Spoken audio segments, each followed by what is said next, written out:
This channel does not promote any violent, harmful, or illegal activities. All content provided by this channel is meant for an education purpose only.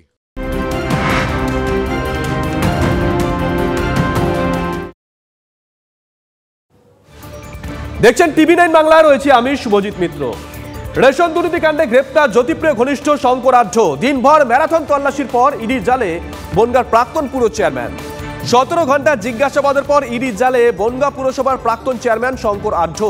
Shankar Adhya শ্বশুর বাড়ি থেকে উদ্ধার 8.5 লক্ষ টাকা। সন্দেশখালির পর বনগাঁতেও হামলার মুখে ইডি। শঙ্করকে গ্রেপ্তারের সময় ইডি আধিকারিকদের ঘিরে প্রবল বিক্ষোভ দেখান সেখানকার মানুষ। কেন্দ্রীয় এজেন্সির গাড়ি ঘিরে বিক্ষোভ শঙ্কর অনুগামীদের।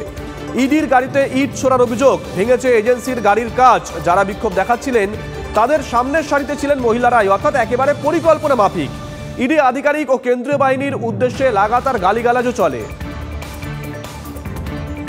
আমাদের সঙ্গে রয়েছেন আমাদের দুজন সহকর্মী সুমন এবং সৌরভ। যাবো একে একে, তবে তার আগে শঙ্কর আঢ্য গ্রেপ্তারের পর ঠিক কি বলেছেন ব্যাক টু ব্যাক শোনাবো তার স্ত্রী। তিনি কি বিস্ফোরক দাবি করেছেন, কেন হলো সেটা আমরাও জানি না,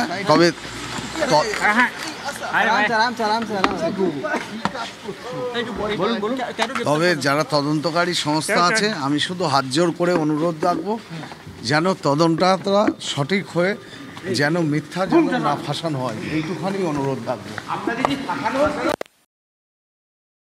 7:30 সময় এসেছে, আমি গেট খুলে দিয়েছি। সকাল থেকে সারাদিন ব্যবসার সম্বন্ধে কথা বলেছে, কিন্তু এখন লাস্টে 12:15 সময় দেখতে পেলাম একটা অফিসার আসলো, এসে একটা জ্যোতিপ্রিয় মল্লিকের কাগজ দেখালো, বললো জ্যোতিপ্রিয় মল্লিক আপনার নাম বলেছে কি কেউ বা বলেছে, তার জন্য আপনাকে অ্যারেস্ট করলাম। তদন্ত চলছে, আমরা পরে।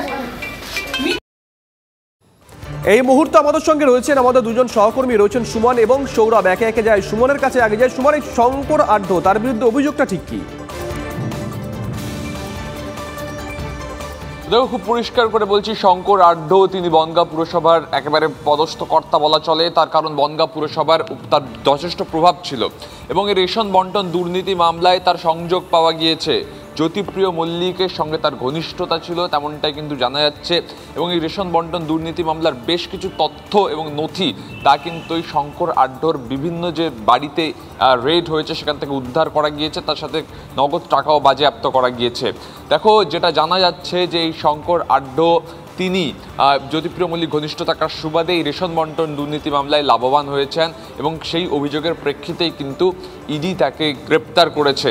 শুধু তাই নয়, ইডি গ্রেপ্তার করে যখন তাকে নিয়ে আসার চেষ্টা করছিল সিজিওতে, তখন কিন্তু তাদেরকে বিক্ষোভের মুখে পড়তে হয় এবং বিক্ষোভের মুখে পড়া শুধু নয়, ইডির গাড়ির কাঁচ দ্বিতীয়বারের জন্য ভাগে। তার আগে সন্দেশখালিতে যাওয়ার পথে যে শেখ শাহজাহানের বাড়ি যাওয়ার পথে যেভাবে বিক্ষোভের মুখে পড়তে হয়েছিল, সেই একই পরিস্থিতি তৈরি হয় যখন শঙ্কর আঢ্যকে গ্রেপ্তার করে নিয়ে আসা হয়। অর্থাৎ স্বাভাবিকভাবে বোঝা যাচ্ছে যে শঙ্কর আঢ্য কতটা প্রভাবশালী।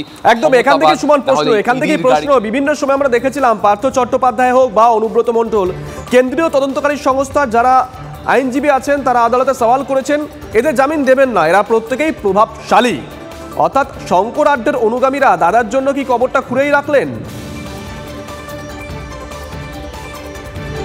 একেবারে শুভজিৎ, খুব পরিষ্কার করে সে কথা বলা যায় যে ইডি কিন্তু যখন আজকে বা তার মেডিকেল হওয়ার পর তাকে যখন কোর্টে পেশ করবে তখন অবশ্যই এই যুক্তি খাড়া করবে, দরকার পড়লে ফুটেজ দেখিয়ে খাড়া করবে যে শঙ্কর আঢ্যকে নিয়ে আসার সময় ঠিক কী পরিস্থিতির সম্মুখীন তাদের হতে হয়েছিল। তার কারণ একটা পরিস্থিতি তৈরি হয়েছিল যখন শঙ্কর আঢ্যকে সেখান থেকে বের করে নিয়ে আসাই সমস্যাজনক হয়ে উঠেছিল। শেষ পর্যন্ত পরিস্থিতি নিয়ন্ত্রণ করার পরে কার্যত ইট এসে লাগে গাড়িতে এবং তারপর কিন্তু শঙ্কর আঢ্যকে বের করে নিয়ে আসা সম্ভব হয়।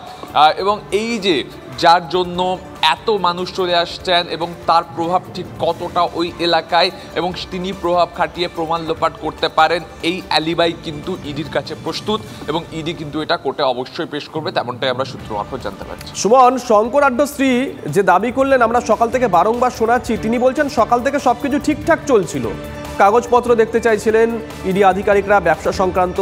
পরবর্তী সময়ে একজন ইডি আধিকারিক বলেন যে জ্যোতিপ্রিয় মল্লিক নাম বলেছে বা এরকম একটা ইঙ্গিত করা হয় এবং তারপরেই তাকে গ্রেপ্তার করা হয়। এখানেই প্রশ্ন, জ্যোতিপ্রিয় ঘনিষ্ঠ বাকি নেতারা তারাও তো নিশ্চয়ই শঙ্করবাবু স্ত্রীর এই বক্তব্যটা শুনেছেন এতক্ষণে, তারা বিষয়টাকে কিভাবে দেখছেন? মানে চাপ কি আরো অনেকের উপর বাড়তে পারে?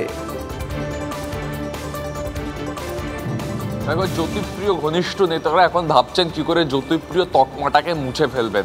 তার কারণ যেভাবে বালু সংযোগে একের পর এক চার্টার্ড অ্যাকাউন্টেন্ট বাড়িতে রেড হচ্ছে, তার সাথে সাথে এই যে শঙ্কর আঢ্য তাকে গ্রেপ্তার হতে হলো মধ্যরাতে, পরিষ্কারভাবে অন্যান্য নেতারা এবং যারা এই রেশন বন্টন দুর্নীতি মামলায় লাভবান হয়েছেন বা কোনোভাবে রেশন বন্টন দুর্নীতির মাধ্যমে তাদের পকেটে টাকা ঢুকেছে, তারা কিন্তু মনে মনে কার্যত ভাবছেন কি করে বালু তকমা তারা সরাবেন। কারণ জ্যোতিপ্রিয় ঘনিষ্ঠদের বাড়িতে কিন্তু ক্রমাগত ইডির হানা চলছে, তল্লাশি অভিযান চলছে।